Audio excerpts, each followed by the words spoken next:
2000 साल पहले वाराणसी भारत के सबसे विकसित शहरों में से एक था, जो अपनी विद्या और संस्कृति के लिए प्रसिद्ध था। शहर के बाहर घने जंगल में एक गुरुकुल था, जिसे स्वामी सदानंद नामक एक ब्राह्मण ऋषि चलाते थे। उनकी विद्वता और बुद्धिमत्ता के कारण दूर दूर से विद्यार्थी उनके शिष्य बनने आते थे। जैसे जैसे स्वामी सदानंद वृद्ध हुए, उन्हें लगा कि अब वे गुरुकुल का संचालन नहीं कर पाएंगे। उनके शिष्यों में से एक संजय सबसे योग्य और आदर्श था। वह बुद्धिमान, गुणवान और निष्ठावान था। एक दिन स्वामी सदानंद ने संजय को बुलाया और कहा, प्यारे संजय, मैं गुरुकुल की जिम्मेदारी तुम्हें सौंपना चाहता हूँ, लेकिन इससे पहले मुझे तुम्हारे साथ एक रहस्य साझा करना होगा और एक शर्त रखनी होगी। संजय ने उन्हें ध्यानपूर्वक सुना और ऋषि ने अपनी जिंदगी का एक छिपा हुआ अध्याय बताया। 20 साल पहले स्वामी सदानंद ने शुरू किया। मैं भारत भर में तीर्थ यात्रा पर था। मदुरै के जंगलों में मुझे एक बच्चे के रोने की आवाज सुनाई दी। जब मैं आवाज की ओर बढ़ा तो मैंने एक बच्ची को उसकी मरती हुई माँ के पास पाया। वह माँ एक दानवी थी।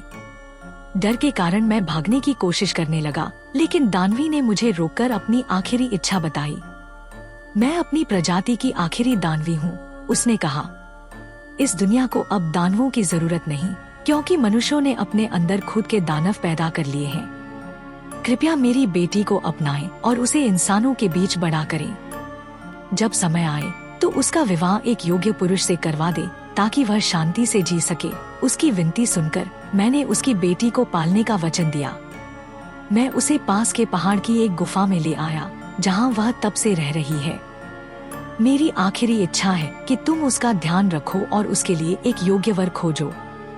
संजय ने अपने गुरु की अंतिम इच्छा पूरी करने का वचन दिया। कुछ समय बाद स्वामी सदानंद का निधन हो गया। गुरुकुल का प्रभार संभालने के बाद संजय ने उस गुप्त गुफा का दौरा किया। वहां उसने उस दानवी को देखा, जो लंबी और भयावह दिख रही थी।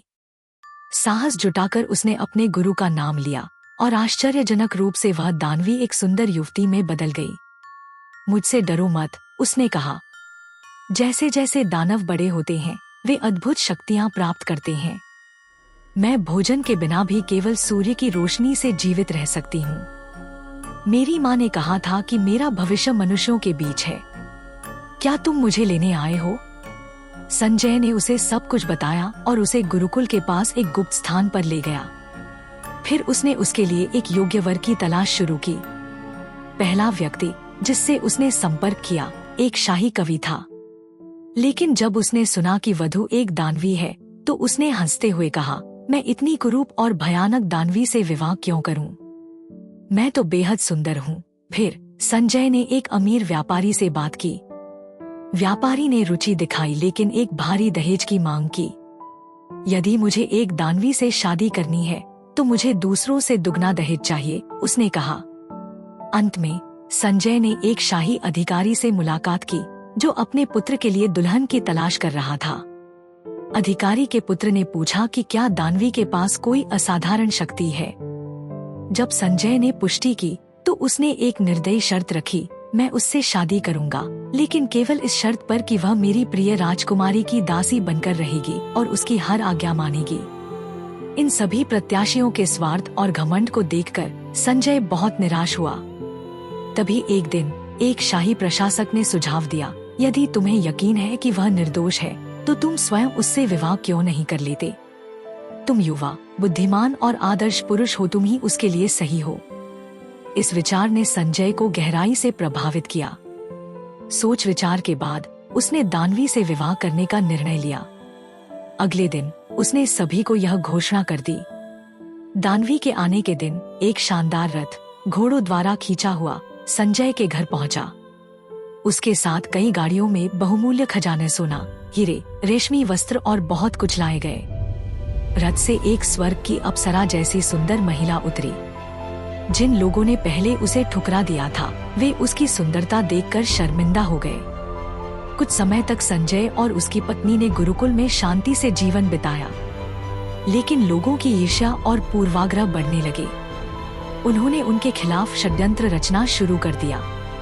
यह देखकर दोनों ने चुपचाप गुरुकुल छोड़ दिया और हिमालय की ओर चल पड़े। वहां उन्होंने साधना और ध्यान में वर्षों बिताए। अंततः उन्होंने ब्रह्मत्व यानी परम सत्य का ज्ञान प्राप्त किया। एक दिन दानवी ने कहा, मैं अब इंसानों की सेवा करना चाहती हूँ। अपनी शक्तियों से मैं एक नदी बनकर बहूंगी और इस भूमि को पोषित करूंगी। उसने संजय को अंतिम बार गले लगाया और उसे अपनी अलौकिक शक्तियां सौंपी।